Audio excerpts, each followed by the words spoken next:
And those red chairs in the back are like really hard to get out of.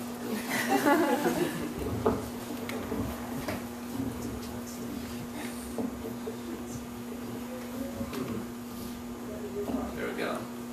So, I guess I'm going to read.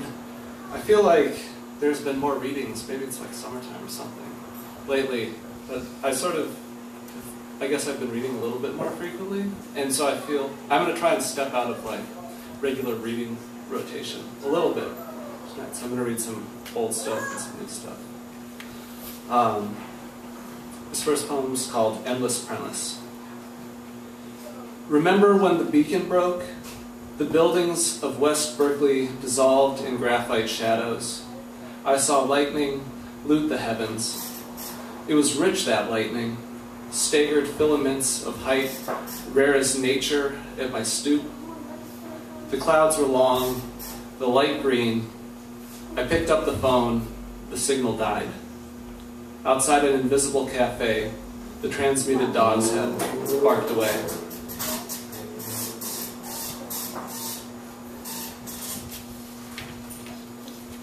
And so this next poem sort of came out of, for a while, some of our cohort was doing a project, wheat pasting some poems around Oakland, and it sort of died off, and I had written this poem to be my next one. I'm hoping that we get a chance to do it, so maybe it'll be up in this area sometime, at some point. But it's just called 56. Upstretched river of block-bodied birds, a visitor descends from out there. His clamorous throat extricates a bitter pant. Two pigeons in cloacal kiss.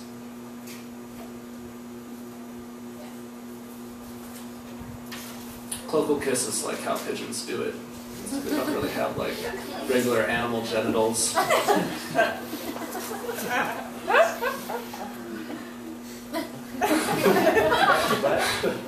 Sometimes it's helpful to have that back information. This poem's called Portal.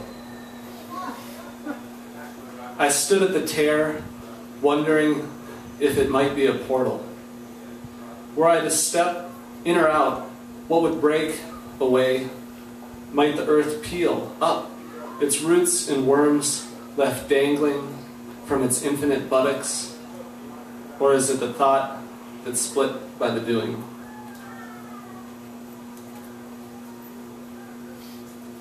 So moving away from randy pigeons and buttocks.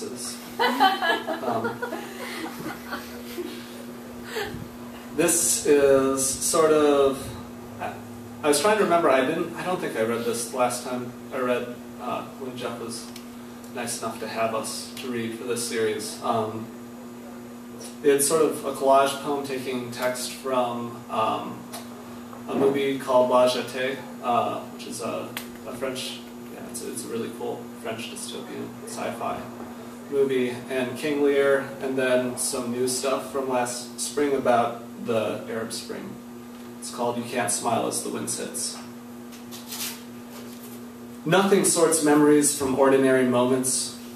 Saboteurs took advantage of the security situation and blew up the pipeline. The sudden roar, the woman's gesture, the crumpling body, and the cries of the crowd. Sponsored lawlessness. After he came, she called him her ghost, the sweet fool, strolling a hallway of geraniums and stuffed giraffes with designating placards. He decides he will go soon. He invents an explanation. No easy compromise.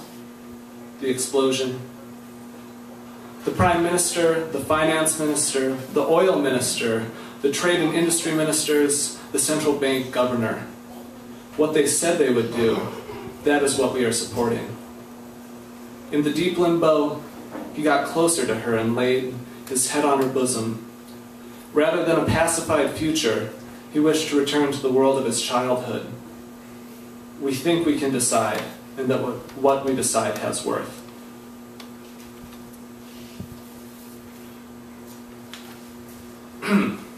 So, this next poem is called 2012.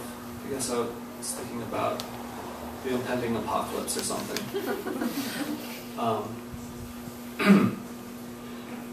Stirred wires whip away my message. Rubble settles in an anxious, bellicose appendix. Want rears content, but contentment is kept fenced in. The Holy's promise has been held from its reach. Contend, bleak page as to bleak earth. Yet through this ampule runs a ribbon of order. Its sequence is a terminal regression. Therefore, being left to lie, the world recedes. At the homestead, earth finds itself swallowing what your grandfather thought had been a foundation. It bears no building, but will accommodate the runt. Elsewhere, piecemeal grasshopper sumac lurches into night, while a man-high police waddles through his plot. "Sweetheart," he cries, as an upland cataract carries his canary to the creek. So sad. This is what happens where you don't belong.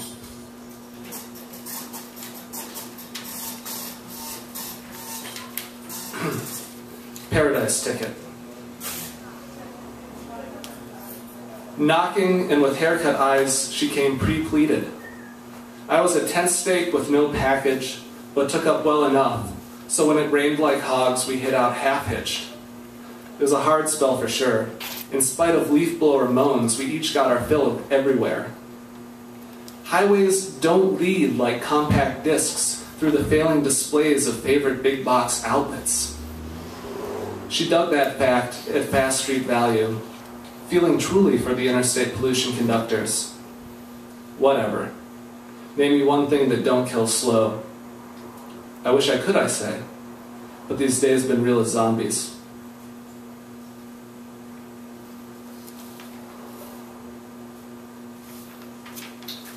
I'm going to read a poem. Just for the first time that we read, we put out, some of us have been working on this chapbook series called SPECT, and it is out of my apartment building's driveway, and we print in the middle of the night because it's the most inconvenient time. It usually comes out with like the best stuff. So we've got this issue, which is just fresh for the reading today, and then we had an issue beforehand, which I think is up at the front counter or something. But we've got 10 people in this one, and there are 4 people in the first one. Anyway, it's our labor of love, so if you get a chance, maybe check it out.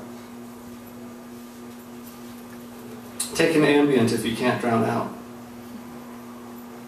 Dressed down, found Scalpel's licorice score slung round guitar's neck like a stork. It was an ocean monologue, the white wine of walls breakdown by bedside beach. There, reminders sank to task. Knick-knack collected glass and branch, built a bobble bridge till it collapsed. Well-consequenced crab skulked away to fever in the singing sands, where it died, a negligee of salt.